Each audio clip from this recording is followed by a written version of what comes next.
সংগ্রামী ভাই বন্ধুগণ, এ পর্যায়ে আপনাদের সামনে বক্তব্য রাখছেন আজকের এই ঐতিহাসিক জনসমুদ্রের সংগ্রামী প্রধান অতিথি, বাংলাদেশ জামাত ইসলামীর সম্মানিত আমিরের জামাত নজরুল জননেতা, এদেশের 18 কোটি মানুষের আশা আকাঙ্ক্ষার প্রতীক সংগ্রামী জননেতা ডাক্তার শফিকুর রহমান।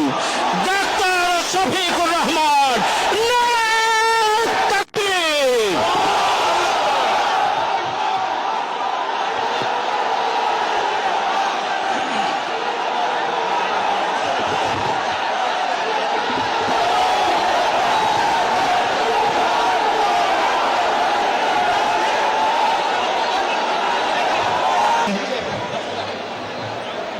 الصلاة والسلام على رسوله الكريم وعلى آله وصحبه وأهل بيته أجمعين। বাংলাদেশ জামাত ইসলামী ঢাকা মহানগরী দক্ষিণ এবং উত্তর কর্তৃক আয়োজিত বাংলাদেশ জামাত ইসলামীর তৎকালীন ভারপ্রাপ্ত সেক্রেটারি জেনারেল, বাংলাদেশের সবচেয়ে বড় মজলুম জননেতা জনাব এটিএম আজহারুল ইসলামের মুক্তির দাবিতে আয়োজিত এই জনসমুদ্রের সম্মানিত সভাপতি, মঞ্চে বসা নেতৃবৃন্দ, আমার সামনে উপস্থিত ঢাকাবাসী, নেট দুনিয়ার সুবাদে সংযুক্ত প্রিয় দেশবাসী, আমি মহান আল্লাহ রাব্বুল আলামিনের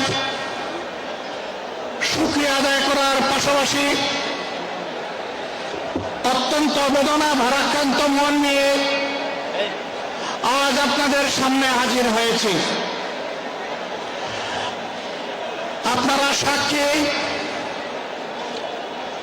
2024 সালের 5ই আগস্ট পর্যন্ত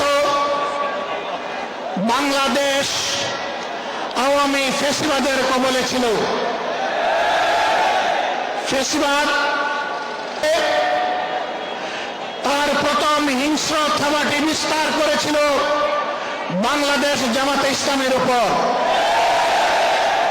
সকল শীর্ষ নেতৃবৃন্দকে এক এক করে তারা বন্দী করেছিল। প্রথম দফা বন্দী হওয়ার পর প্রিয় সংগঠন এটিএম আজহারুল ইসলামের উপর সেই সময়ের গুরু দায়িত্ব তুলে দিয়েছিল। ভারপ্রাপ্ত সেক্রেটারি জেনারেল হিসেবে সংগঠনকে তিনি নেতৃত্ব দিচ্ছিলেন। পথের কাঁটা সরানোর জন্য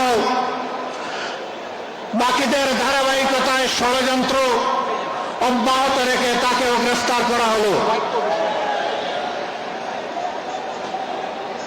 এক এক করে 13টি বৎসর অতিবাহিত হয়েছে।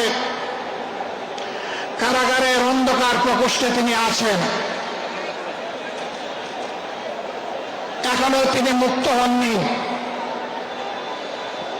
বাংলাদেশ ফ্যাসিবাদ থেকে মুক্ত হলো।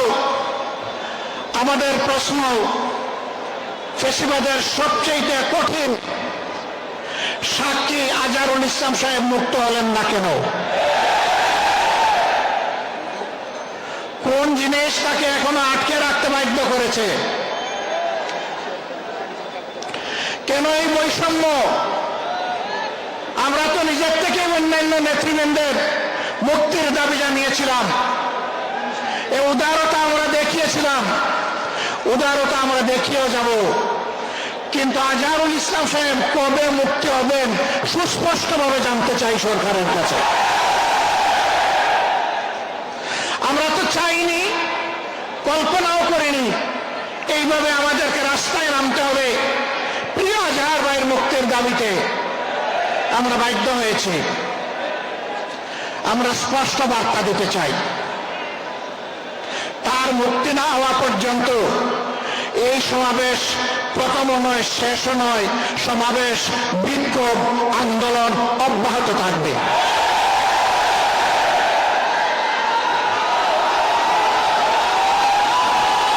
আমরা আশা করব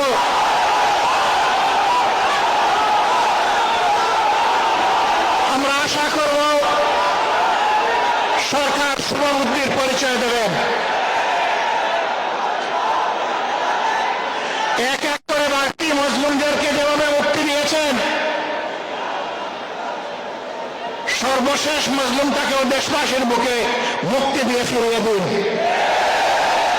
তার জীবনের যে 13টি বছর হারিয়ে গেল, এগুলা কেউ ফিরিয়ে দিতে পারবেন না। আর 13টি মিনিট তিনি জেলের ভিতরে থাকুন, আমরা তা চাই না। আমরা ভদ্র, কিন্তু আমরা বোকা নই। আমাদের ভদ্রতার এই উপহারকে কেউ যেন দুর্বলতা মনে না করেন। ভদ্রতা যখন শক্ত হয়, তখন কি পরিমাণ শক্ত হতে পারে 15.5 বছর তা বাংলাদেশ দেখেছে। আমি কারো কথা বলবো না, কে কি করেছেন, কোথায় আপোষ করেছেন করেন না, এটা আমার সাবজেক্ট না। কিন্তু মহান আল্লাহর পর ভরসা করে মহান আল্লাহকে সাক্ষী রেখে বলছি 15.5 বছর মহান আল্লাহর দেওয়া শক্তির কারণে, মহান আল্লাহকে ভয় করার কারণে বাংলাদেশ জামাতে ইসলামী কোনো অপশক্তির কাছে কখনো মাথা নত করেননি। জীবন দিয়েছে, আপোষ করেনি। বহু আপোষের প্রস্তাব আমাদের কাছেও এসেছিল। ফাঁসির কাস্টে নেতৃবৃন্দকে পাঠিয়ে দেওয়ার আগে জনে জনে দফায় দফায় প্রস্তাব এসেছিল। বাংলাদেশের জনগণ জানে, জীবিত অবস্থায় আল্লাহর সেই নেক বান্দারা, বাংলাদেশের বীর সন্তানেরা, তারা ওই সমস্ত প্রস্তাবগুলোকে পায়ের তলে ফেলে দিয়েছিলেন। আমরা তাদের উত্তরসূরি। সুতরাং মেহরবানি করে আমাদের আর ধৈর্যের পরীক্ষা দিবেন না, তাকে মুক্তি দিন। কেন আমাদের নিবন্ধন আটকে রেখেছেন? নিবন্ধন তো জালিম সরকার কেড়ে নিয়েছিল। সেই জুলুম আপনারাও কি আমাদের উপরে করবেন? এই জন্য কি হাজার জনতা জীবন দিয়েছে, হাজার হাজার মানুষ পঙ্গুত্ব বরণ করেছে, আমারও সেই বৈষম্য দেখার জন্যে। আমরা বাংলাদেশের মাটিতে আর কোনো বৈষম্যকে বরদাস্ত করব না। সকল বৈষম্যের কবর রচনা না হওয়া পর্যন্ত আমাদের আন্দোলন অব্যাহত থাকবে ইনশাআল্লাহ। আমি প্রিয় সহকর্মীদের কাছে জানতে চাই, 15.5 বছর জীবন দিতে যেমন ভয় করেন নাই, গুলির সামনে বুক পেতে দিতে ভয় করেন নাই, সর্বশেষ জুলাই আন্দোলনে শরিক হয়ে যেমন করে দেশপ্রেমের দায়িত্ব এবং দেশপ্রেমের প্রমাণ পেশ করেছেন, একটি মানবিক বাংলাদেশ, বৈষম্যহীন বাংলাদেশ গড়ে তোলা পর্যন্ত আপনারা কি একই লড়াই করার জন্য প্রস্তুত আছেন?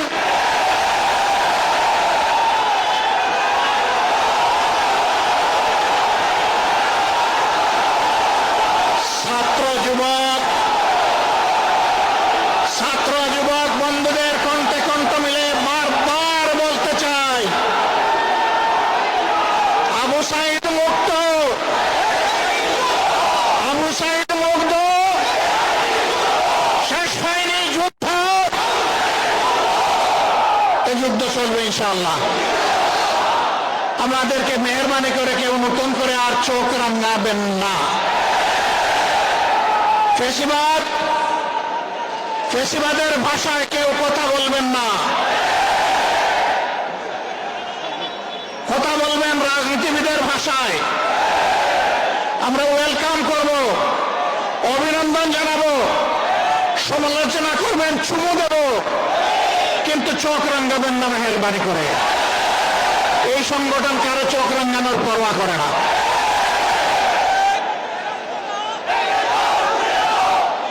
আমার সম্মানিত ভাইরা, দেশের বিরুদ্ধে, জাতির বিরুদ্ধে অতীতেও ষড়যন্ত্র ছিল, ফ্যাসিবাদের পতনের পরেও ষড়যন্ত্র অব্যাহত আছে। এক এক করে আল্লাহ তাআলা সকল ষড়যন্ত্রকে ব্যর্থ করে দিয়েছেন। আমরা আশাবাদী একটা ঐক্যবদ্ধ জাতি আগামীতেও সকল ষড়যন্ত্র আল্লাহর সাহায্যে ব্যর্থ করে দিবে ইনশাআল্লাহ।